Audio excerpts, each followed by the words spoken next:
दोस्तों, आज यह वीडियो रिकॉर्ड करते समय मेरे मन में गुस्सा भी है और एक अजीब सा डर भी।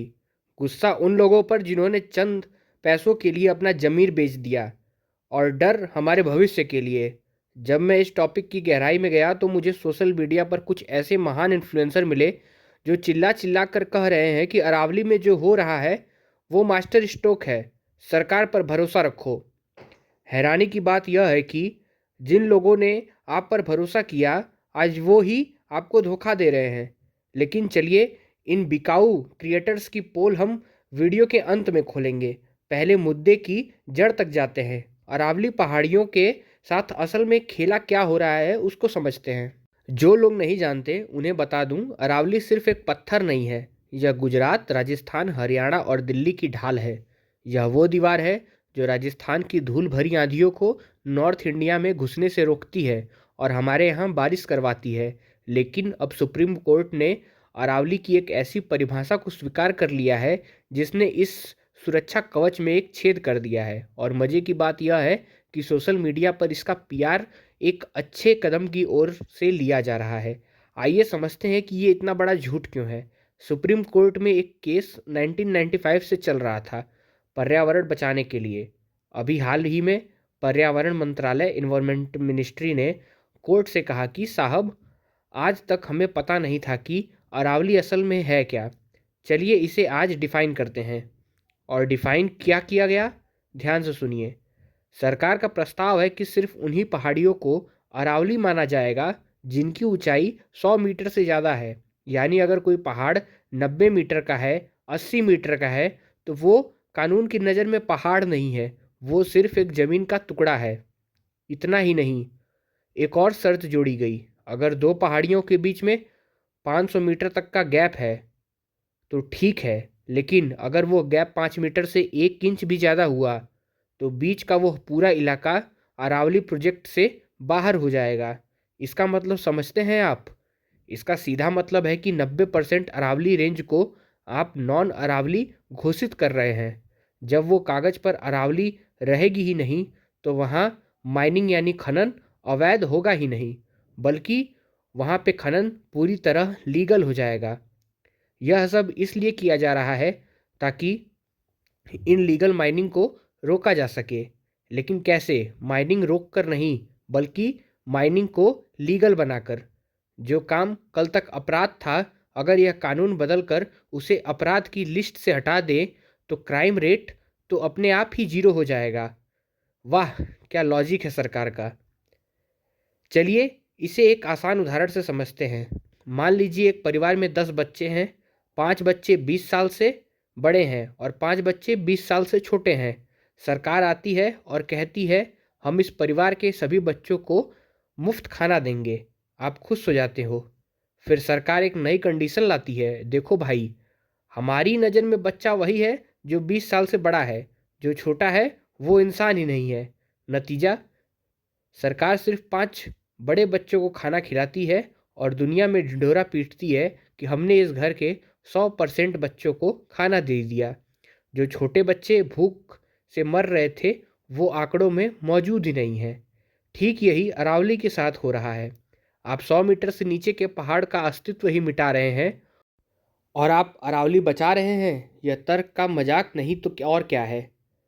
अब सोशल मीडिया के बिके हुए पत्रकार आपसे कह रहे हैं कि आज से पहले अरावली की कोई डिफिनीशन ही नहीं थी। यह एक सफ़ेद झूठ है। 2002 में सुप्रीम कोर्ट ने माइनिंग बैन की थी। तब अरावली को गुजरात से दिल्ली तक फैली एक पर्वत श्रृंखला माना गया था। 2006 में राजस्थान सरकार ने अपनी चालाकी दिखाई और खुद ही नियम बना लिया कि हम तो 100 मीटर से ऊपर वाले को ही अरावली मानेंगे। 2010 में फॉरेस्ट सर्वे ऑफ इंडिया ने कहा कि जहाँ भी ज़मीन का ढलान यानी स्लोप 3 डिग्री से या उससे ज़्यादा है तो वह पहाड़ है। लेकिन अब 2024-25 में पूरे देश के लिए राजस्थान का वो फेल हो चुका मॉडल लागू किया जा रहा है। जब से राजस्थान ने 100 मीटर वाला नियम लगाया है, वहाँ की 25% अरावली गायब हो चुकी है। संसद के आंकड़ों के मुताबिक राजस्थान में अवैध खनन से 27,000 केस हैं, लेकिन एफआईआर कितनों पर हुई? सिर्फ 3,199 पर, यानी 11% पे भी नहीं हो पाई। जब एक राज्य इस नियम के साथ अपनी धरोहर नहीं बचा पाया, तो आप उसी नियम को पूरे उत्तर भारत पर क्यों थोप रहे हैं? क्या मकसद पर्यावरण को बचाना है या खनन माफिया को खुली छूट देना है? कुछ लोग कहेंगे भाई अपनी सरकार पर भरोसा रखें। वो कह रहे हैं कि जो अरावली नहीं भी है उसे हम ग्रीन जोन में रखेंगे, वहाँ माइनिंग नहीं होने देंगे। माफ़ करना दोस्त, मैं अंधा नहीं हूँ। मैंने दिल्ली में देखा है कि क्या होता है। ये वही सिस्टम है जो कहता है कि हवा साफ़ है, लेकिन एक क्यूआई मीटर पर पानी छिड़क कर सेंसर को धोखा दिया जाता है। ये वही लोग हैं जो यमुना साफ करने का दावा करते हैं, लेकिन छठ पूजा पर जहरीली झाग को हटाने के लिए केमिकल छोड़ते हैं या दूसरा घाट बना लेते हैं। जब कानून ही नहीं रहेगा तो भरोसा किस काम का? आज सरकार कह रही है माइनिंग नहीं होगी, कल को अगर कोई और सरकार आ गई और उसने कहा यहाँ माइनिंग करो, तो उसे रोकेगा कौन? क्योंकि सुप्रीम कोर्ट के कागज़ पर तो पहाड़ वो है ही नहीं। आप पावर को सेंट्रलाइज कर रहे हैं। पहले सुप्रीम कोर्ट, सेंट्रल गवर्नमेंट और स्टेट गवर्नमेंट तीनों की परमिशन चाहिए होती थी। अब नए नियम के बाद 100 मीटर से नीचे की ज़मीन का पूरा कंट्रोल सरकार के हाथ में होगा। वो चाहे उसे जंगल बनाए रखे, चाहे उसे खदान बना दे। मैं यह पावर किसी भी सरकार के हाथ में नहीं देना चाहता। अब आते हैं उस हिस्से पर जिससे मुझे सबसे ज़्यादा तकलीफ़ है। कुछ बड़े क्रिएटर जिन्हें आप अपना आदर्श मानते हैं, वो पीआर एजेंसी से पैसा लेकर आपके दिमाग में झूठ भर रहे हैं। मैं किसी का नाम नहीं लेना चाहता, क्योंकि मुझे भी ब्रांड डील मिलती है, मुझे भी इंडस्ट्री में काम करना है। लेकिन जब झूठ इतना बड़ा हो तो चुप रहना भी पाप है। कुछ इन्फ्लुएंसर का दावा है 1975 से अब तक बहुत अरावली कोई भी खत्म सख्त हो कदम गई, उठाने के इसलिए बजाय स्टेट डेफिनेशन गवर्नमेंट जरूरी है। आंख मगर मेरा मूंद कर जवाब है सर, अपनी तिजोरियां अरावली भरने में इसलिए लगी खत्म हैं। हुई अब आप क्योंकि ऐसे में खुद राजस्थान सोचिए वाले कि 100 जो मीटर का माउंटेन रेंज नियम भारत को वहां लागू कर दिए थे। डेजर्टिफिकेशन, सीवियर आप विंटर उसी से फेल नियम बचाकर को रेनफॉल सॉल्यूशन और बता रहे वाटर हैं। अवेलेबिलिटी को यह तो इंश्योर वही करती बात हैं, हुई कि अगर हम मरीज उसके ही दवाई से दुश्मन मर बन रहा बैठे है तो उसका और आप सबसे कह बड़ा रहे हैं कि नुकसान उसे इसे डबल डोज होगा। दिया जाए। और इन्फ्लुएंसर का दावा है पुलिस वाले शहीद हो रहे हैं, इसलिए नया कानून जरूरी है। मेरा जवाब, यह इमोशनल ब्लैकमेल है। पुलिस वाले पर डंपर इसलिए चढ़ाया क्योंकि वो अवैध इलीगल माइनिंग रोक रहे थे। आपके नए कानून से वो माइनिंग लीगल हो जाएगी। जब माइनिंग लीगल हो जाएगी तो पुलिस वहाँ रोकने जाएगी ही नहीं, तो पुलिस की जान बच जाएगी, लेकिन अरावली तो मर जाएगी ना सर। यह वैसे ही लॉजिक है कि बॉर्डर पर गोलीबारी हो रही है, फौजी मर रहे हैं, तो एक काम करो, कश्मीर पाकिस्तान को दे दो, झगड़ा खत्म, जान बच गई। क्या आप इस घटिया तर्क का समर्थन करेंगे? इन्फ्लुएंसर का तीसरा दावा, सुप्रीम कोर्ट मॉनिटरिंग करेगी। मेरा जवाब, जी नहीं। नई कमेटी पर्यावरण मंत्रालय की है, सुप्रीम कोर्ट की नहीं। और यह वही मंत्रालय है जिसने 100 मीटर का प्रस्ताव दिया है। यानी चोर के हाथ में तिजोरी की चाबी। अरे सर, एक मशहूर न्यूज़ एंकर ने कहा कि दिल्ली एक कटोरे जैसी है, अरावली की वजह से यहाँ प्रदूषण रुक जाता है, इसलिए दिल्ली हुक्का बन गई है।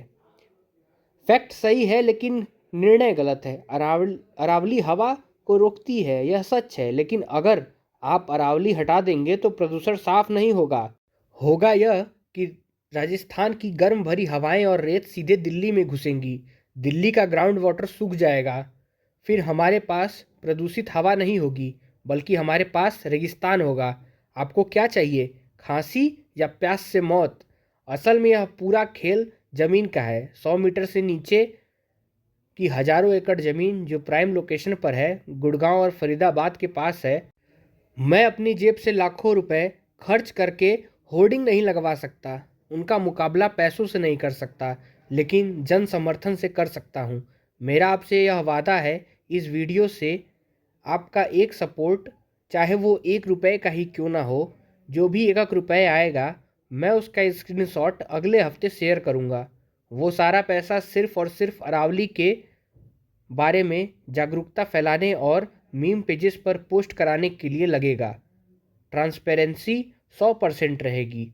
और अगर आप पैसा नहीं दे सकते तो कोई बात नहीं, आपका योगदान उससे भी बड़ा हो सकता है। इस वीडियो को शेयर करें, इस वीडियो को डाउनलोड करें, छोटे छोटे क्लिप काटें और अपने चैनल, इंस्टाग्राम, व्हाट्सएप पे डालें। इस वीडियो पर कोई कॉपीराइट नहीं आएगा। यह आपकी संपत्ति है।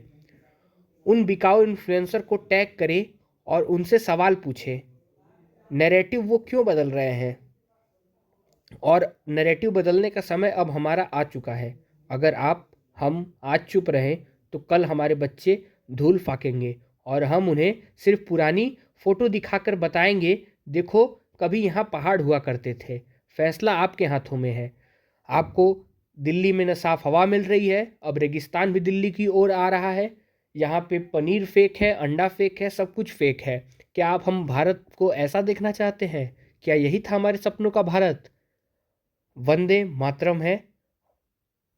और मिलते हैं फिर एक और नई वीडियो में। आप फैसला कीजिए। नीचे मैंने यूपीआई पिन दिया हुआ है। अगर आप इस वीडियो को सपोर्ट करना चाहते हैं तो अपना 1 रुपये का योगदान, या फिर आप जितने भी समर्थ हो उतने रुपये को योगदान दीजिए। मैं उससे यह जानकारी और लोगों तक पहुंचाने का प्रयास करने में सफल रहूँगा। वीडियो यहाँ तक देखने के लिए बहुत बहुत धन्यवाद। मिलते हैं फिर एक और किसी नए वीडियो में। अगर आपने वीडियो यहाँ तक देखा है तो आप एक सच्चे देशभक्त हैं। इस वीडियो को शेयर करिए। जय हिंद, जय भारत।